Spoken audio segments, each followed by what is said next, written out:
ayca am internet Thiès Info ci lu ngeen bàyyi nañ ci jàmm namoon nañ leen ci seen rendez-vous bi ñu amal saa su ne rek ak monsieur Niang ci sa fenêtre sur la géopolitique j'espère que yéen a ngi ci jàmm bu baax a baax tey nag ñëwaat nañ leen ak yéen ci beneen fenêtre fas yéene waxtaani rek actualité géopolitique comme ni ñu koy defee saa su ne rek mu soxal askanu suñu gaal léegi nag damay bàyyi monsieur Niang mu nuyoo laata ñu dugg dans le vif du sujet bi nga xamante ne si moom lañ leen indil tey ayca monsieur Niang ñu ngi lay nuyu. salaamaaleykum soxna Asou. salaamaaleykum waa sunu mbokk yi nekk ci appareil technique bi yëpp. mais aussi aux amis internautes Thiès Info fidèles amis internautes yi nga xam ne à chaque fois ñu ngi teewlu dañu topp ci émission yi ñuy def. merci beaucoup. monsieur Niang ça fait longtemps. oui wax nga dëgg de. mais yitte yi rek xawoon na ci ay gàllankoor yu yitte yi mu ngi noonu. mu ngi noonu tey nag monsieur Niang ñu fas yéene waxtaanee li nga xamante ne si mooy actualité sénégalaise. muy FMI bi nga xamante ne si nag Fonds monétaire international ak Sénégal det beeg yooyu noonu bor bi dugg na fii génn na fii dañuy lebalaatee duñu lebal calendrier bi ñuy defar ak yooyu boobu la ñu bëgg fas yéene daal di waxtaanee contentieux bi déjà monsieur Niang est-ce que mën nga ci ñëw ci wàllum FMI ak Sénégal seen contentieux yi nga xamante ne si am nañ ko ci ba ñu bëgg a defaraat seen agenda yeeg yooyu doon leen a mën a defal prêt. oui contentieux bi comme ni nga ko waxee je pense que ni ak lu ñu mën a remarquer. yëf yi mi ngi xaw a bëgg a sérieux quoi bon sérieux na sax quand même parce que il suffit ku wax dëgg yaxal yàlla xam ni ku déglu keroog le président Bassirou Diomaye Faye bi mu demee en France ni mu waxee à travers une interview France 24. il a parlé de nous demandons au FMI de presser le pas. loolu mooy à bon wolof mooy ñu ngi wax FMI mu gaaw ci li muy def pour que parce que il faut que état du Sénégal par rapport à la situation financière ñu xam fan la ñuy taxaw ñun ak FMI. bon le contentieux comme li nga ko waxee nag li nga ko c'est le mot approprié bi nga utiliser mooy contentieux mooy ñàkk déggoo dafa am seen diggante. effectivement parce que FMI en général bu ñëwee ci benn pays c'est qu'il faut savoir di collaborer ak moom. ñoom dañuy am souvent seen représentant permanent yoo xam ne ñi ngi fi. am ay missions yu ñu lay envoyé chaque année di xool. te FMI très souvent bu ñëwee ci réew mi muy mën a traiter moom ñaari interlocuteur lay am. kenn ki mooy le ministère des finances ak di kii bi nga am.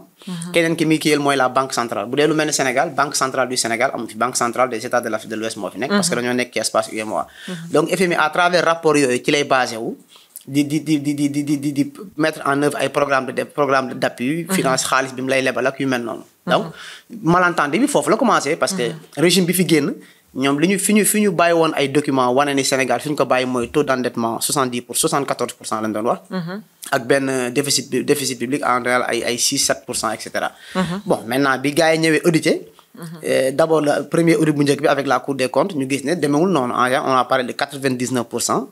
d'endettement et environ 12% et cetera de déficit public. d'accord monsieur Niang foofu noonu ko confirmer. bëgg naa ci ñu taxaw ci tuuti parce que dama gis benn texte bu nga xamante ne si ancien président moo ko bind. mooy président Macky Sall. mu ni que en fait dette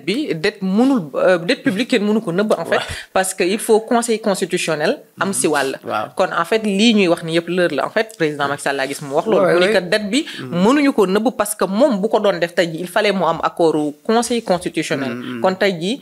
en fait nëbb amu ci. Cour suprême la wax sax xam naa dafa peut-être man maa déglu voilà mais loolu li nga wax sax c'est une information parce que le président prononcé wu na moom ci boom ci dette bi il s'est défendu te aussi man dama lay indi ñaari sources yu mu wax ñaari sources yi président Macky Sall bi muy def émission bi li mu wax ci émission bi oralement ak li mu bind ci livre bi bokkul man livre bi yàlla def na lire naa ko ba mu jeex li mu def ci émission bi wax ci émission bi tamit déglu naa ko effectivement li nga wax moom dani ci émission bi dani dette mënuñu koo nëbb. waaw loolu moom wax na ko nee na un état mënta nëbb dette am parce que li ma la wax nii la résumé rek. daf ni voilà ku mel ni FMI day am ay représentants permanents la banque centrale et cetera ci biir wax gi la wax ba ni. la cour suprême di ko vérifier foofu sax bon à moins que mu nekk un lapsus tamit dina ma jaaxal. dama jàpp ne il a fait exprès loolu moom c'est pas le cas. et cour suprême ma ay ñooñu du ñu gérer affaire dette au Sénégal. c'est l'Assemblée nationale mooy valider les dettes à travers les lois de finances soit loi de finances rectificative loi de finances initiale ak rectificative yi mais vraiment Cour suprême ak yooyu moom duñu intervenir ci dette par contre ci livre bi boo demee ci livre bi li mu bind président Macky Sall il a parlé dani régime bi ils ont utilisé des mécanismes inapproprié pour évaluer la dette maanaam dañuy régime bi mooy méthode yi ñu utiliser pour calculer dette du Sénégal bi méthode boobu jaaduwul te d'accordu ko moom kon li mu wax fee loolu la wax fee bu dee ba mu dee bind ci livre bi loolu la bind man textuellement jàpp naa phrase bi ni mu ko waxee mais ba tey dafa am lu mu seet wax dañuy gars yi dañ ci boole ce qu'on appelle les dettes contingentes dafa am ay structures lu mel ne ay Sénélec ak ay genre ay Ageroute yenn structures ay Sogepa ay sociétés yu nekk Sénégal la ñoo xam ne dañuy am ay autonomie de gestion dañ leen a créé par des lois spécifiques léegi ñu sociétés yooyu souvent dañuy dem di am ki seen autonomie de gestion dem di lebi ci turu état bi ñëw di liggéey seen liggéey loolu dafa am donc le président Macky Sall dañu dette boobu gars yi dañ ko boole te dette boobu waru ci woon a dugg donc effectivement malentendu bi foofu la nekk moo tax ma ne la moom li mu wax oralement ci émission bi wax ba tudd Cour suprême loolu mu wax noonu ak li mu bind ci livre bi y a une différence loolu waaye bien sûr loolu moo ci nekk c'est ça qu'il a dit. bon du ma ni gisuma différence bi c'est une possibilité mais par expérience madame. ci xam nga lu mënta am mooy loo mësta gis ci àdduna bi wala lu mënta nekk. dette cachée dafa am ay pays yu ko def. mën naa la citer 2 pays. benn bi c'est un pays africain le Mozambique daf ko def am ci ay problèmes. beneen pays bi la Grèce en Europe daf ko def entre ay 2008 ba ay 2012 am ci de sérieux problèmes avec la Banque centrale européenne. donc rester là à naan ay dette mënuñu ko nëbb dette cachée et cetera. on a li taxoon ñu le régime de Macky Sall il s'est toujours focalisé sur bañ a romb la barre de 70% parce que loolu critère de convergence UEMOA la UEMOA moo ne pays bu nekk ci membre am sa dette na nga ko yemale 70% en moyenne sa déficit kii mu bañ a dépasser ay 3 yenn inflation yi bañ a élevé et tout donc l'État du Sénégal à travers ces chiffres sous le régime de Macky Sall ils ont toujours essayé de se conformer ak li nga xam ne mooy critère de convergence UEMOA yi pour capter des investisseurs et cetera maintenant bi régime bi ñëwee des organes légitimes audité ko la Cour des comptes quand même man ce que j'arrive pas à comprendre mooy pourquoi ñu bëgg a créer jeter un discrédit sur la Cour des comptes bu évaluer état bi bu mu ñëwee ñoom ñoo ñu la Cour des comptes auditer ñu dette bi. Cour des comptes auditer ko ñëw ne résultat bi lii la ñu ne non et cetera mënta nekk ak nangam loolu ça n'a pas de sens. mais yow d'accord nga ni que mécanisme yi ñu utiliser mën nañ ci juum wala d'accord. non ils peuvent pas se tromper parce que quand même franchement ñooñu méthode de travail yi ñuy yor la Cour des comptes ñoom pratiquement ci booy xool ci affaire ay questions financières kese nga leen dégg. Cour des comptes du cour bi du ñu àtte ay nit ay affaire délit ak yu mel noonu. ay audit ay affaire audit kii la ñuy def vraiment seen travail lu sérieux la duñ ko génnee aussi bon sur le plan politique man damaa jàpp ne politiquement la ñuy jëm a weddi affaire bi nii rek mais pour man nekk fi di weddi la véracité de la dette cachée mais pour man mais Sénégal aussi buñ demee ba yu sérieux yooyu noonu par exemple ay sanctif wala ay cours yu sérieux yooyu noonu ñu bëgg ko politiquer wala di wax politiquement c'est parce que kon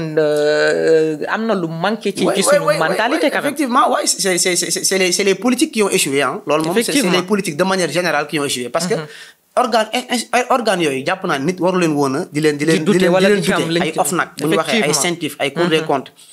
ñooñu wax parce que ñooñu les gens qui sont censés être là-bas censés mooy ñi fa war a nekk dañu war a nekk des gens yoo xam ni équidistants des chapelles politiques nga xam ni doo leen xam ay parcours yu exceptionnel la ñuy nekk ay technocrates la ñuy def nit nekk leen fa ñu war a def ay liggéey yoo xam ne dañ koy def au nom de la République donc nekk di ko politique ñi naan dëgg la ñi naan du dëgg ñi naan mën na nekk mënta nekk franchement loolu c'est discréditer les institutions et ça n'a pas de sens quand même. D'accord monsieur Niang nag dañu jàll ci deuxième poñ bi parce que gis nañ ni que ni voilà def nañu diaspora bonne def nañu aussi forum d'investissement. diaspora bonne bi est-ce que mën nañ ci ñëw ci ay explications pare parce que man gis naa ay gars ñu ci kaas ak yooyu ñu ñëw ci ak plus d'explications. lu muy signifier nan lañ ko doon defee. ak montant bi nga xamante ne si ñu ngi ko doon xaarandi tam nañ ci aussi lu ko ëpp aussi tamit ak loolu aussi xaalis boobu noonu. lan la dañ ciy fayee bor bi. pour mën a quitte ak FMI wala dañ ciy investir. voilà donc loolu c'est important li nga wax. que ça soit diaspora bonne bi ak forum beeg yëpp. forum d'investissement bi yëpp. dañoo dugg ci benn cadre.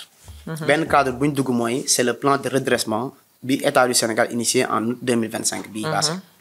parce que li ma la wax sànq tout est procédure ñoom bi ñu defee seen audit avec la Cour des comptes ba gis ne dette bi ni ñu ko waxee demewul noonu. ëpp na ko. objectif bi le président de la République am.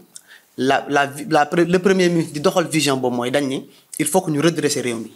mooy parce que yow boo ñëwee ñu ne la 70% yow nga ni 119 nga fi fekk ñu ne la 3% yow nga ni déficit bi 17% et cetera 18. kon li la war mooy nga taxaw redresser réew mi. ci biir loolu. mooy suqali daal suqali. jubanti bi rek loolu lay traduire. léegi ci redresser bi lañ ni il faut que Sénégal de 2025 à 2028. ñu corriger yenn problèmes yi am ci économie bi mooy. dette bi nekk 119%. il faut que ñu indi ko 70%. déficit public bi nekk ay 17-18%. il faut que ñu indi ko à 3% en 3 ans. pour cela État du Sénégal ne dafa soxla 5767 milliards. d'investissement yoo xam ne loolu yooyu la soxla. pour defar plan de redressement mooy jubbanti économie réew mi. effectivement ci biir jubbanti boobu ku dem ci document stratégique bi ñu def jubbanti ci naka ci fay bor yi. waaw fay bor yi da ciy dugg. fay bor yi surtout fay bor da ciy dugg parce que dañoo am problème ay fay bor. am lu ñuy wax service de la dette. mooy dette bor bi problème mooy bor il faut que ñu ni xam ni c'est pas comme ay nit masamba nii lebal ma nii ma fay la nii te dafa am ay yu muy àndal service maanaam ñi monter dossier yeeg banque yeeg ay assurance yooyu def ay amortissement maanaam ay yuñ ci laxas yoo xam ne franchement day diis ci état ba nga xam ne day dem à un moment donné sax day dem presque dootu ko mën a fay la preuve am na benn groupe bu jóg ne ay ndongo Samba Sylla yooyu benn groupe 50 ay activistes ay intellectuels ay artistes yu jóg ne dette bii niñ ko gindee nii comme que assemblée nationale jaaru foofu dette bi waruñu ko fay mais boobu fa étape boobu mën nañu ko jéggi mais ci biir plan boobu jaaru assemblée. oui comme jaaru assemblée effectivement cour des comptes loolu la cour des comptes dañu dafa am ay dettes yu ñu contracté à l'insu de l'assemblée nationale te jaaruñu ko vote assemblée nationale loolu cour des comptes loolu nag kan moo ko mën a wéet loolu c'est la réalité maintenant ci biir plan de redressement boobu lañ ni 5 mais ay reconnaissance de dette ay affaires yooyu noonu xanaa ñàkkul ni signé nañ ko non bien sûr non xam nga état bi tamit bokk na ci mooy bu ñëwee ci document stratégique c'est-à-dire man dama jàpp ne actuellement Sénégal ku fi wax ci mbiru économique mbiru planification ci régime bi c'est référentiel plan de redressement bi la war a nekk maanaam da nga war a dem ci plan de redressement bi xool ñii li ñu wax lan lañ wax nan lañ koy defee fan lañ koy defee ak kañ lañ koy def wax dëgg yàlla bon ñu ci bari nag ñu baal ma ci gàddu gi muy ñi ci biir ak ñi ci biti ñu ci baree ci yam il parle te duñ sax jël la peine dem lire bu baax plan yi ba xam exactement ce dont il est question quand on a parlé de 5767 milliards état bi dani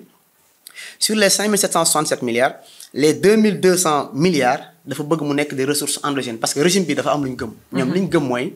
dañoo war a développer réew mi ci économie modèle économique endogène mooy modèle économique boo xam ne li ci ëpp bokk parce que néewuñu duñ collaborer ak ñeneen ñi de mooy li ci ëpp doomi réew mi ñoo ko investir seen bopp la preuve ci programme de référentiel boobu première rubrique bi ñu njëkk a indi dañ ni le Sénégal dafa taxaw pour respecter ses engagements avec ses partenaires financiers mooy Sénégal lépp loo xam ne warloo woon na ko ak ay partenaires financiers Sénégal da koy respecter kon même wax ji nga ma xam ne man parfois dama koy xaw a foral sax ñu ngi di ko wax naan ay Sénégal soxlawul FMI genre wax populiste yooyu nañ ko bàyyi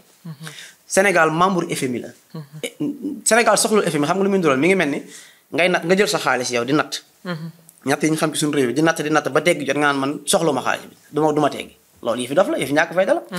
FMI ni muy fonctionner mooy tous les pays membres dafa am ay cotisations yu ñuy joxe par rapport ak seen PIB sa xalal ni mu toll ci nga am looy jël di ko natt di verser FMI par année ñu lay lebal xaalis genre assurance ngay liggéey ak ñoom mais comment pourquoi kon ñu mën a taxawte naan ay Sénégal du liggéey soxlawul xaalis FMI ak loolu ay waxu xale la mais jamono ji est-ce que Sénégal lam fa natt ak lam fa yore ëppul lam fa natt waaw mais c'est comme ça le fonctionnement du FMI noonu la FMI ñoom bokk na ci seen rubrique du question li nga lebal lañ la jox mais puisque dès l'instant que tu es membre parce que ñoom situation bokkul ak Banque mondiale FMI équilibre financier yi lay veiller moom ci dëkk yi Banque mondiale souvent da ngay dégg ñu ne financé na benn programme agricole nga dégg mu ne financé na benn programme d'électrification am na pays programme électrification yu bari yooyu dégg ci réew mi ay agriculture ay mécanisation Banque mondiale da ciy dugal xaalis FMI doo dégg ñu def loolu FMI moom day ñëw chaque année lebal Japon nangami milliards lebal Arabie Saoudite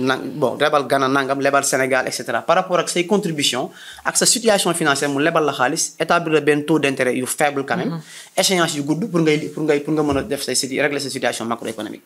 donc ci biir loolu wax dëgg yàlla ni Sénégal moom amul fenn fu document stratégique yi ministère des finances di def yépp amul fenn fu Sénégal di taxaw naan dafay bàyyi collaborer ak FMI ak dafay parce que loolu bu ko defee ñàkk fay la FMI Sénégal daf ci bokk nekk un pays membre ñun dañoo nekk membre FMI di fa cotiser kon lu FMI di joxe Sénégal daf ci am part boo xam ne ça lui revient de droit donc pour revenir sur le plan de relance bi moom boobu moo waxoon bu état bi ne sur les 2200 et quelques milliards dafa bëgg mu nekk ay ressources endogènes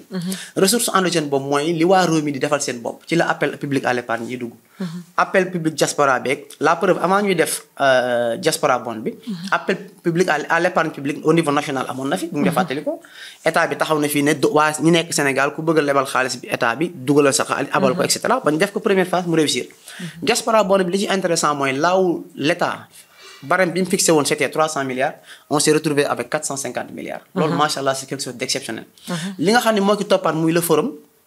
APEX directeur AGETIP bi le Bathily la bi mu ko Séga Bathily bi mu koy annoncé il avait parlé d'un objectif de 10 000 milliards la waxoon moom loolu la waxoon loolu lañ bind finalement on s'est retrouvé avec des annonces d'investissement de 13 000 et quelques milliards ce qui veut dire que franchement la confiance sur la situation économique du pays avec les bailleurs et tout ñu ngi koy am et maintenant ce qui reste c'est mooy poursuivre dynamique boobu pour que li nga xamoon ni mooy plan de redressement bi encore une fois parce que ñun suñu viatique bi nga xam ne moo mën a départager nit ñi rek actuellement plan de redressement bi la ci lañ war a dellu pour xam ndax est-ce que gars yi li ñuy wax ak li ñuy def benn la wala est-ce que dañuy jékki-jékki tàndatu def benn mesure suba ñu def lii gannaaw suba ñu def lii. ku xool plan de redressement bi ak mesures yi gars yi teg. boo objectifé di nga xam ne c'est exactement le plan de redressement qu'on est en train de suivre. d'accord léegi 13000 milliards yi ñu ne moom la ñu war a supposé am. ak li ñu am ci diaspora bon bi presque 450 milliards et tout. bu ñu ko dajalee aussi est-ce que dañuy soxla ba tey di tàllal loxo FMI. waaw tàllal loxo FMI mooy waram li ma la wax tàllal loxo FMI du question tàllal loxo FMI. maanaam daal boo soxlaa da ngay jël boo soxlaa da ngay jël. non collaboration la avec le FMI c'est-à-dire actuellement boo xoolee Sénégal fi mu xaw a taxaw ak FMI. genre bras de fer la. te bras de fer boobu quand même li ko indi c'est aussi simple. état du Sénégal man yaakaar naa boo amee bàyyi xel di ma déglu fii mës naa wax ni le maître mot de ce projet PASTEF. c'est la souveraineté. gars yi dañoo gëm ni économie mondiale bi ni mu daan doxee ay jamono Sénégal 1960 la am. FMI ñu ngi ko créé en 1944. D'accord. Beaucoup de pays dugg nañ ci programme d'aide FMI programme de relance économique nangam FMI et cetera mais pour la plupart du temps résultats yi joxewul ça n'a pas donné de résultats escomptés. C'est très rare de voir un pays bu quitté benn stade yegg fenn boo xam ni presque da nga naan bailleur de fonds yi lu mel ni FMI et cetera moo la fa yóbbu. donc ñii puisque rupture la ñu prôné souverainisme lañ gëm mooy balaa ñuy dem di jéggaani lenn feneen na ñun suñuy force nañ ko épuiser ba pare. mais souveraineté boobu c'est ça que l'État a engagé. deuxième rubrique bi nga xam ne dafa am solo mooy mu yokk ci plan de relance bi te mu ñëw ci problème mu ressources endogènes bi ñu waxee financement ba pare dafa am benn volet bu ñu tuddee recyclage des actifs du Sénégal. recyclage des actifs boo ko déggee mooy boo demee ci programme plan de redressement bi dañ ni Sénégal am na rubrique boo xam ne ci biir plan de redressement bi dañoo def ne gis nga jamono yi ci ginnaaw xam nga base militaire français yi nga fi déggoon jël ko la décision bi ci gars yi jël par rapport est-ce que gars yi topp nañ ko ñu ci bari bàyyiwuñ ci xel. base militaire de Ouakam base militaire de Bel Air. base partie bi nekkoon ci port bi base militaire de Rufisque bi yooyu yëpp état du Sénégal dafa jël léegi confier ko à la SOGEPA def recyclage des actifs mooy day fexe ba wut ay partenaires ay investisseurs yoo xam day ñëw ñu ne la léegi sunu espace foncier mi ngi nii. wala ak suufa ngi nii léegi tu nous apportes des projets mën na nekk des projets immobiliers ak yenn projets en tout cas loo xam ne Sénégal da ci mën a gis boppam programme boobu ñu ngi ci prévoir benn programme financier de 1000 et quelques mille bu ma jumul 1200 milliards yu ci état du Sénégal war a am te benn deuxièmement te la plupart du temps la moitié des superficies lañ ci nangoo joxe bu ma jumul hôpital Dantec bi amoon na benn problème bi fi amoon ci tout Macky Sall ñu ko doon wax c'est 3 hectares que yu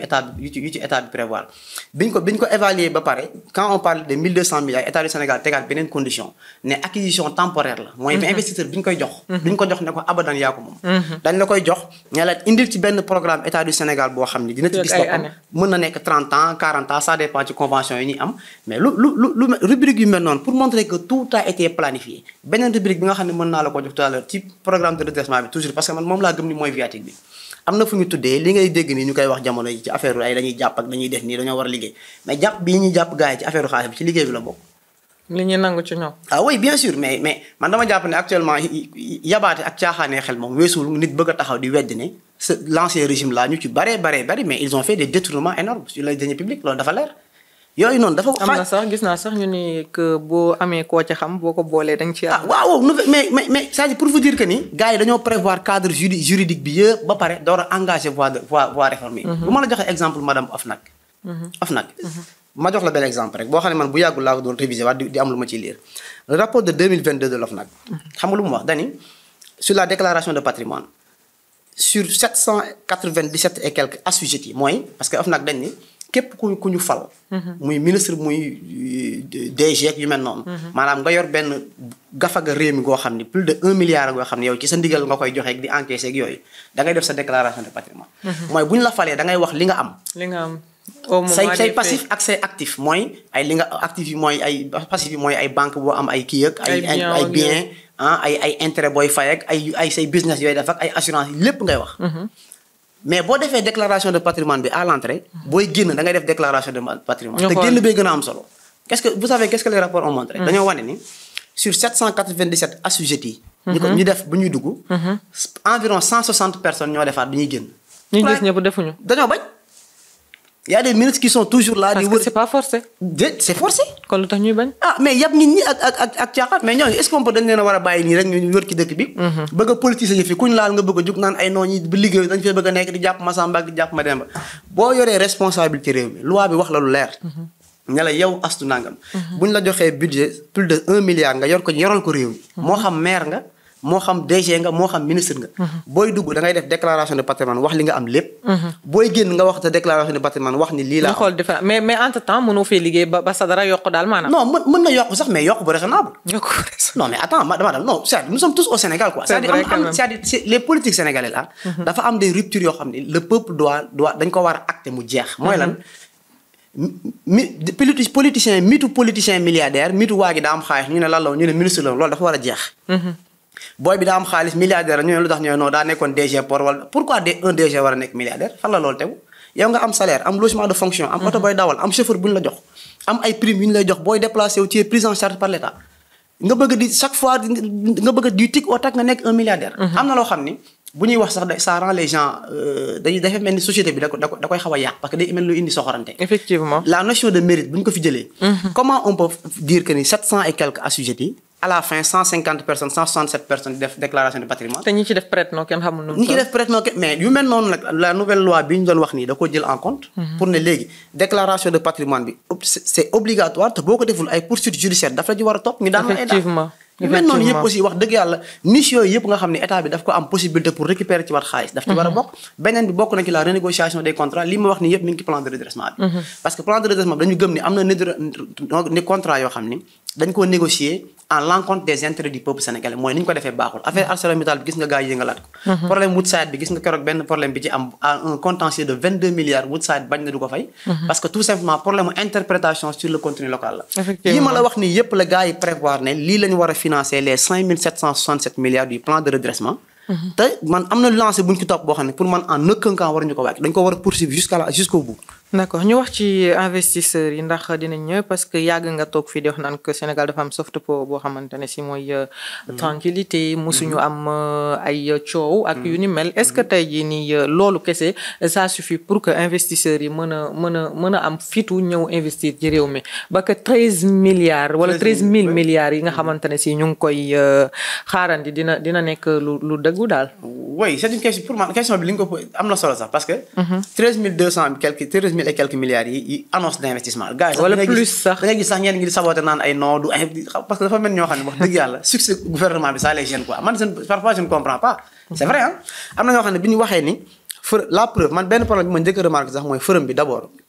jusqu'à 24 heures ñu ci bare yëguñu ko woon sax fa man dem naa sama page Facebook ma bind fa ni li forum bi organisation bi sax am na problème parce que forum yu mel ni dañ ko waroon publicité artistes yeeg célébrités yi et cetera ñëpp ñëw di ci jàpp di ci wax ay débat pour mu mais on l'a pas fait dañoo bàyyi non mais Sénégal en fait désinformation moo fa voilà léegi loolu man personnellement man loolu c'est ce qui loolu mooy ma bokk na ci li ma gën a metti ci appareil politique du Sénégal c'est-à-dire le fait que duñu wax mukk l'essentiel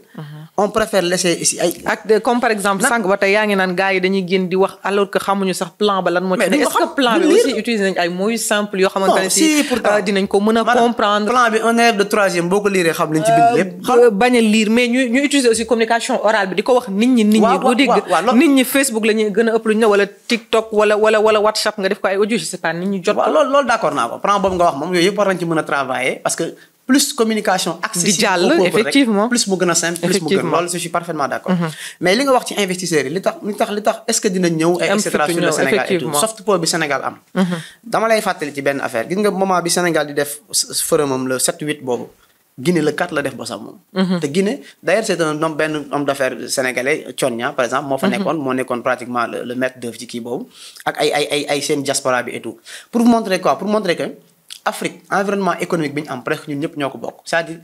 avantage yi ngay ñëw fekk fi Sénégal presque moom ngay fekk Côte d'Ivoire moom ngay fekk am na différence yu ndaw nag yu ci nekk mais lu ci bari ñoo ko am maintenant le soft power sénégalais mooy lan soft power bi mooy Sénégal lan la mën a jaay ci àdduna bi ba war leen a mën a xëcc fii stabilité politique bu Sénégal daf ci bokk nous sommes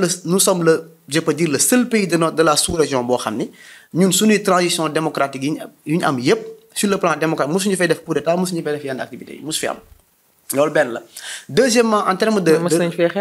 non yooyu mën da ñàkk yooyu d'accord mais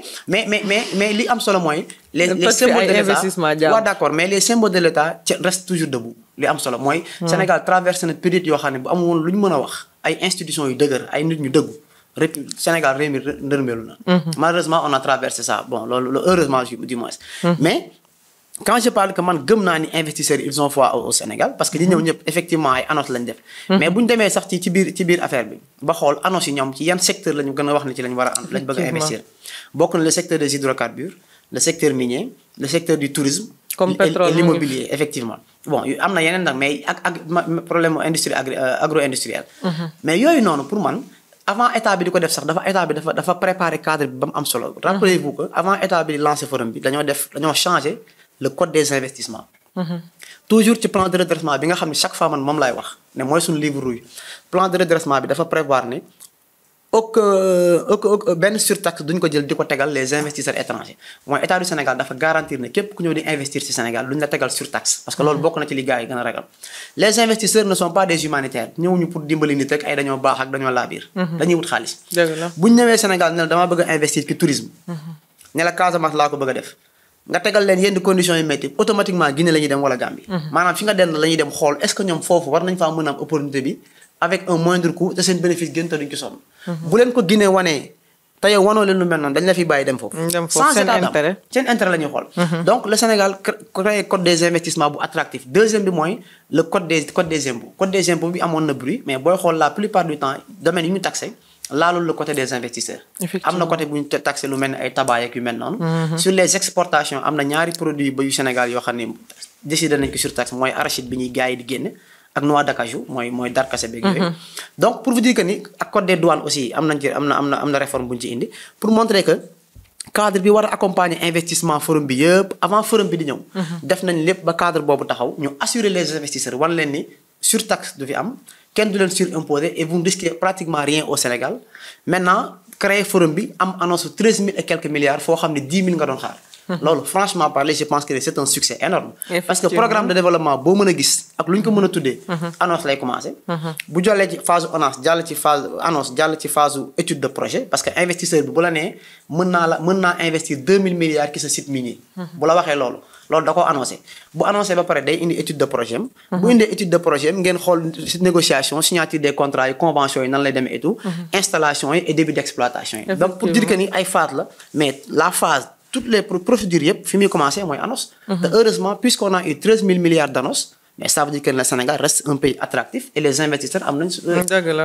confiance ci Sénégal. En tout cas dañuy souhaiter mu nekk succès quand même. parce que pour Sénégal yëpp. pour ñun ñëpp la Sénégal ñun ñëpp ñoo ko bokk. sànq maa ngi lay dégg nga naan am na ñoo xamante ne si bëgguñu succès. gouvernement bi bon dafa am ñu koy wax nëbbu ñu ko kay. que gouvernement bi ñu échoué je sais pas lu mu leen di apporter parce que nag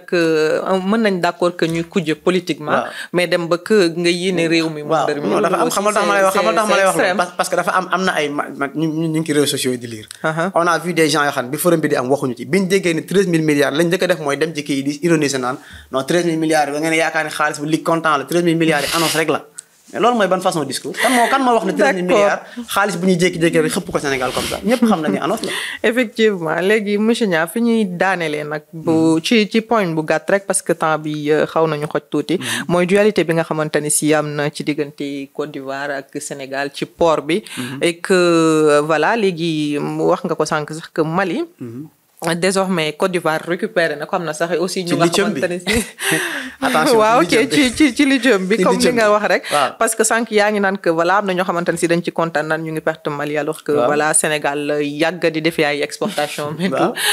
monsieur Niang mën nga ñëw ci loolu rek ci lu gàtt mais mooy li ma la wax rek ci ñi nga xam ne dafa mel dañuy yéen réew mi ay échec loolu dëgg la parce que pourquoi qu'est-ce qui s'est passé Mali dafa am ay sites miniers yu mu am yoo xam c'est dans le sud am na ñaar la Goulamini beneen mi ngi tudd Goudiani turu malien mais Goulamini mooy bi gën a intéressant effectivement Maliens yi qu'est-ce qu'ils ont fait dañoo ay chinois ñoo ko exporté lithium la source d'énergie la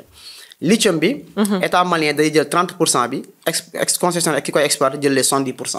Maliens yi ne mu am ñaari choix est-ce que dañ ko war a jaarale Côte d'Ivoire wala est-ce que dañ ko war a jaarale Sénégal fi site minier yi nekk avec Abidjan c'est 1000 kilomètres avec le Sénégal c'est 1600 kilomètres loolu yaakaar naa jaroon nit di muus trop vraiment pour xam ni Mali buy défendre ay intérêt Côte d'Ivoire nekk 1000 kilomètres Sénégal nekk 1600 kilomètres non bu sàmmoon les États n'ont que des intérêts man côté c'est la seule raison qui a poussé le Mali bu choisir Abidjan bi maintenant nag gars yi commencé kii naan Sénégal actuellement le premier fournisseur africain du Mali c'est le Sénégal. Le premier client bi njëkk ci Sénégal. c'est le Mali. Mali Sénégal li muy am ak bénéfice ci commerce am ak Mali amu ko sax ak Union européenne. Donc franchement parler la relation Sénégal Mali sur le plan commercial. tous les Sénégalais dañ ko war a appuyer encourager ko pour mu jëm ci kanam. mu ngi noonu monsieur Niang wax nga lu am solo mu bàyyi la nga wax sa dernier mot rek ñu tàggatoo. Voilà donc li sant ami internet yi ngi doon teewlu yëpp pour wax nañu à chaque fois c'est juste li ñu ci intéressé rek mooy def ay analyse géopolitique wax li nga xam ne mooy xew ci réew mi wala pour l'intérêt du pays. di nuyu ñu nekkoon ci appareil caméra technique bi yëpp. soxna Kanasatou ak mboolem li nga xam ne ñuy teewlu merci beaucoup. mu ngi noonu monsieur Niang à chaque fois rek nii lay demee ñoo ànd di waxtaanee géopolitique comme li muy wax rek lu ñoxal intérêt ñi nga xamante ne si ñooy sénégalais ak sénégalaises yi voilà mu nekkoon poñ bu am solo ci FMI ak Sénégal ci dualité bi nga xamante ne si ñu ngi koy gis ci Côte d'Ivoire Mali comme monsieur Niang nee na nanguwuñu Mali Côte d'Ivoire nanguwul Mali mais juste ci lii la woon kon nañu xam ni que tamit état ay intérêt la am ku ci nekk rek da ngay xool des fois sa intérêt fu mu nekk bu doon sénégalais aussi tamit noonu la ñuy def rek kon nag nañu ko daal di comprendre mu ngi noonu lu ci am rek yàlla na Sénégal jëm kanam ñun ñëpp loolu la ñuy ñaan ay investissement yoo xamante ne si day dugg ci réew mi ñun ñëpp ñu mën cee gis suñu bopp ñun ñëpp ñu mën cee sukkali ko parce que nag ñun ñëpp ñoo moom Sénégal mu ngi noonu bokkente no ci ma leen di ziar bu baax a baax di leen jox dig daje ba beneen incha allah di remercier bu baax a baax Kanasatou ak Dabo ñoo nekkoon ci technique bi di ko assurer nuyu la DG Say Latir bu baax a baax ñu joxante dig daje ba semaine prochaine incha allah ci yeneen actualité géopolitique d'ici là portez-vous bien et bonne suite de programme sur Thiès Info.